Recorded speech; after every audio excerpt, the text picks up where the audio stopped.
us, because I'm not going to give them probation. If they choose to do that, then that's going to be up to them.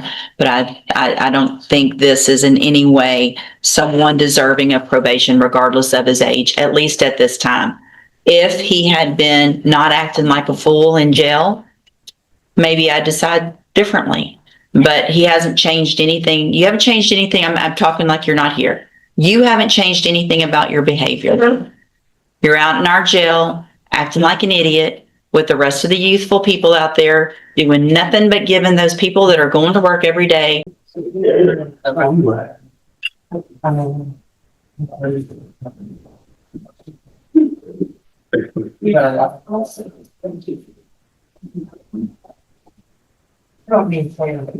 Good morning, you're Brendan Ernest.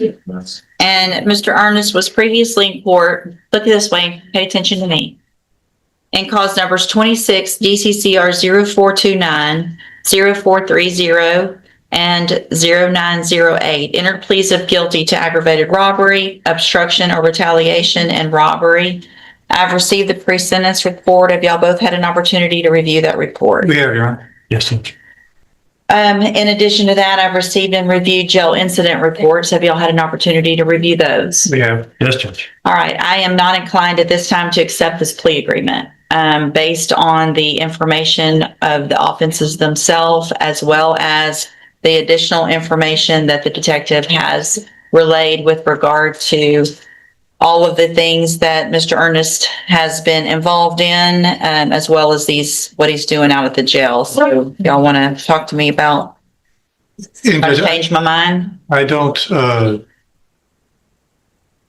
that this is going to change your mind, but I meant to object to the part of Officer Jackson's statement as far as any uncharged conduct that happened while he was a juvenile in 2023. I think that it's relevant, and it's information that's important for me to know. If he's had contacts just because he was a juvenile and certain people didn't follow through because he was a juvenile and wanted to give him that opportunity, I don't think he gets to now say, well, I didn't get in trouble, so because somebody was nice and gave him some opportunity back then. Well, then what I would say, Judge, is this is a youthful offender. He's 17 years old. These are his first cases. Some juvenile history that like it was successful completion of probation. He's never been on probation as an adult for either a felony or a misdemeanor. Sorry. The alternative, Judge, I know, is prison. And certainly there's a lot of violent crime going on in our community.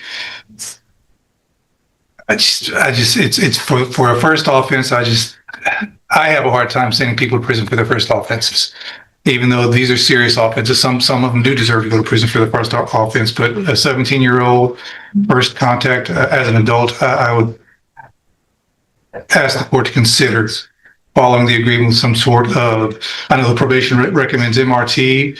I've also talked with Mr. Ernest about ISF, and he's willing. There you go.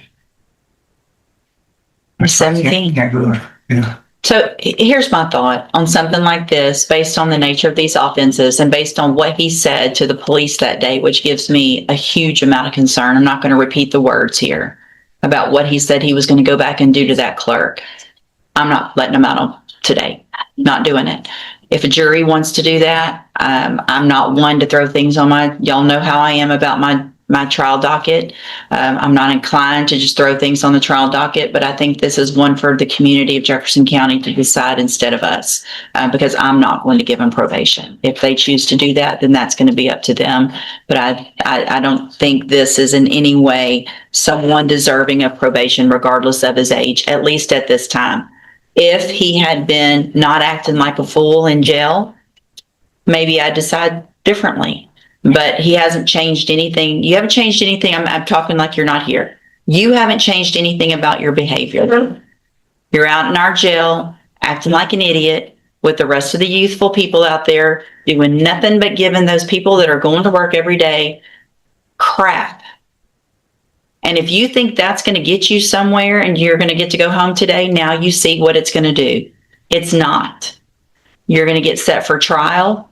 And when you come to trial, if you're found guilty of these offenses, A jury's going to get to see all of that information about how you're acting at our jail. So you need to keep that in mind between now and when you come back to trial, because if you're going to be asking a jury to give you probation and you've been acting like this, highly unlikely. All right.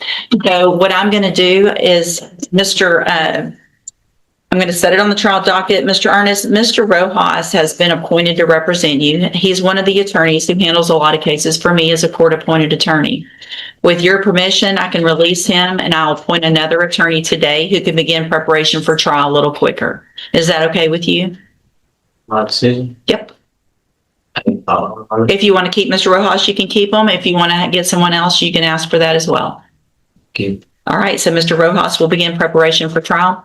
And, there's things, if y'all want to go to a jury for punishment only and accept responsibility, that's an option. But talk to him about that, but I'm not going to do it. All right, thank you. I appreciate what y'all did, and I don't like getting involved too much in these negotiations. The offer was obviously made because of his age. Sure, no, I completely understand that, and I know you didn't know probably all the information, Mr. Smith, once it came out in the pre-sentence report about some of the specific facts of the case, as well as some of that history that gives me concern, as well as this jail stuff. So I'm not saying you shouldn't have given the offer. I'm just saying there's a lot of things you probably didn't know as well. So, all right, go back with the bailiff.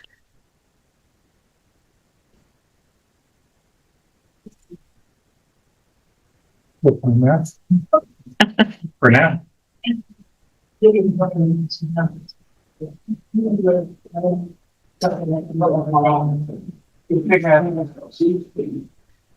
Charges against you. Do you have any questions about the laws that make you ineligible to possess a firearm or ammunition, or about how long that meant? Judge, it's come to the attention of the state through Mr. Burrell that the defendant has, in addition to the Jasper County cases alleged in the motion, a new offense of evading detention felony in Harris County. I believe felony, Harris County. There's an active warrant for that now. I can either file a first amended motion to include that now that we have that offense material. We can allow him to go on that warrant, whatever the court wants to do, or go through this motion and see where we are. And I can still add it, but we kind of know where we were, whatever you want me to do. I mean, I guess if it is going to be the state's position based on all of that for me to revoke the probation, then I think I need all the information. Okay. So first amended would probably be the best way to go. I know getting officers from Harris County. And just like that, this hearing wraps up, but the legal battle is far from over. One defendant is headed toward trial after losing a plea deal, while another probation case now faces even more serious allegations. In court, every new arrest, every decision, and even behavior behind bars can completely change the outcome. What do you think? Did the judge make the right call by refusing probation and demanding a trial? Or should this 17-year-old have been given one final chance? Let me know your verdict in the comments. It might be difficult, but my thought is let's get it filed. Okay. Get an offer, get whatever discovery materials you can get on that to Mr. Rojas. If there's an agreement at the next court date, great. If not, so we'll get pleas of true or not true and then set a hearing and see who you can get to come. Possibly, and if there's an agreement to take any witness on Zoom, we can still do that, especially on these hearings. But if that would be up to Mr. Rojas, you guys, and I'm not trying to pressure you to do it, but y'all can visit about that. If that's an option, we can take some certain things up that way as well. Sure, I'll get it filed this week. Perfect. All right, we'll just do a reset then for that. Thank you, Mr. Burrell. Good to see you. Thank you, Judge.